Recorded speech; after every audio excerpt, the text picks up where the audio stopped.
Bonjour Hervé. Bonjour.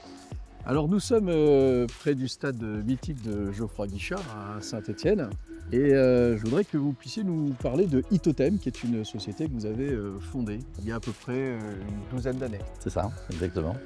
Donc Hervé Sadeville, effectivement, je suis le fondateur d'Itotem, qui a été créé une douzaine d'années pour faciliter, alors c'est vrai que c'était un peu tôt, faciliter le développement de l'électromobilité. On s'est intéressé à la recharge des véhicules électriques. C'est une entreprise qu'on a créée à partir d'une entité industrielle qui s'appelle Atomelec, qui a son siège à Saint-Bonnet-le-Château. Et on a développé des produits, mais surtout des services pour accompagner l'avènement du véhicule électrique.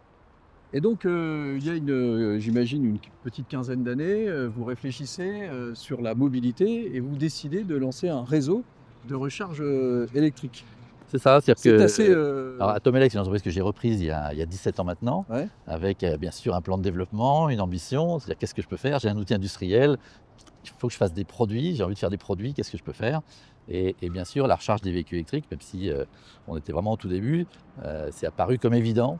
Il nous manquait une brique importante qui était la brique digitale, la brique soft. Et donc là, on a la chance, pour ça que c'est un projet ligérien, on a eu la chance de rencontrer des acteurs du numérique, avec un cluster, qui était le cluster du numérique de la Loire à l'époque. J'ai rencontré des partenaires qui sont rentrés au capital d'Itotem, qui ont créé Itotem avec moi et qui ont permis de porter toute la partie développement logiciel, développement des services autour des bornes. Moi, j'ai fait les bornes, mais mes associés m'ont aidé à construire en fait tout le service autour Donc de ces bornes. c'est une alliance industrielle. C'est une alliance industrielle, une création finalement d'un nouveau métier, parce que finalement opérateur de charge, en 2010, il n'y avait pas grand monde qui s'intéressait à la question. Donc on était opérateur de charge avec déjà cette vision totalement intégrée sur la chaîne de valeur, sur du produit jusqu'au service. Quels sont les plus gros marchés aujourd'hui que vous adressez? Alors pour nous, le segment qui est le plus important, c'est les collectivités. On a effectivement, malgré notre taille, on est aujourd'hui le premier opérateur des agglomérations en France. Vous avez un regard d'ensemble, j'imagine, sur le développement de la mobilité électrique. J'aimerais bien vous interroger là-dessus. On assiste à une baisse, à une diminution de vente de voitures électriques. Est-ce que vous pensez que c'est un marché qui va repartir en croissance? Comment vous analysez les perspectives du marché de la mobilité? Alors il y a toujours eu, puisqu'on a un peu de recul, ça fait Eh oui, une quinzaine d'années qu'on surveille bien sûr. les ventes de véhicules électriques. Et en fait, il y a eu effectivement ces pauses à un moment donné. C'est-à-dire qu'il y a des gens pour qui c'est évident la voiture électrique en fait, et qui font le pas et achètent un véhicule. Après, effectivement, il faut convaincre d'autres catégories d'utilisateurs potentiels et parfois il y a une petite pause jusqu'à ce qu'on arrive à les convaincre.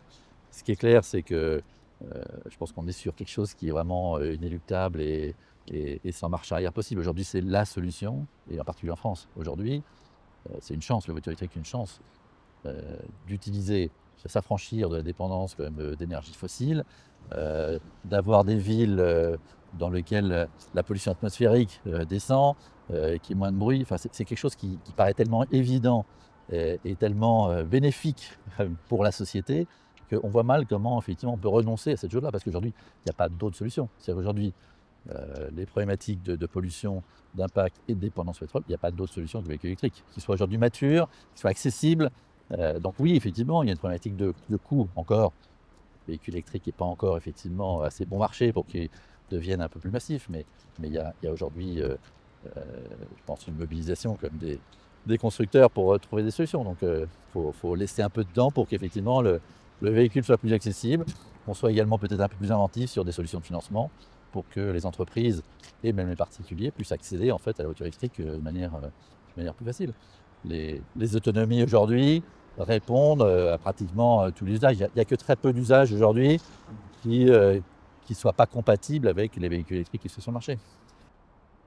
L'une des questions que nous traitons dans les routes des transitions, et plus particulièrement sur le territoire de Saint-Étienne et cette région de Loire, Haute-Loire, est celle de la réindustrialisation du territoire.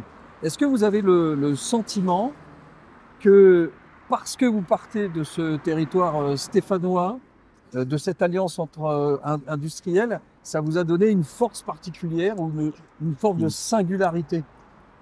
Alors c'est vrai que notre présence dans le territoire, c'est un des éléments essentiels de développement de l'entreprise parce qu'on a voulu développer vraiment un produit, une solution locale en nous appuyant, alors pas forcément pour des raisons ni idéologiques ni politiques, mais pour des raisons de simplicité. C'est le fait qu'on s'est appuyé sur énormément de partenaires proches, mais pour des raisons de simplicité. C'est-à-dire que c'est plus simple d'aller travailler, d'aller régler des problèmes techniques avec une entreprise qui est au bout de la rue, plutôt que de partir au bout du monde pour effectivement se comprendre sur une problématique, comment on règle un problème technique. Donc c'est essentiel pour nous, et ça a été une des clés du développement, c'est de pouvoir s'appuyer sur en fait énormément de compétences, parce qu'on a, on a la chance à Saint-Étienne, on ne le dit pas assez, mais c'est d'avoir un panel en fait de compétences techniques, industrielles extrêmement large, de la mécanique, de l'électronique, l'électrotechnique.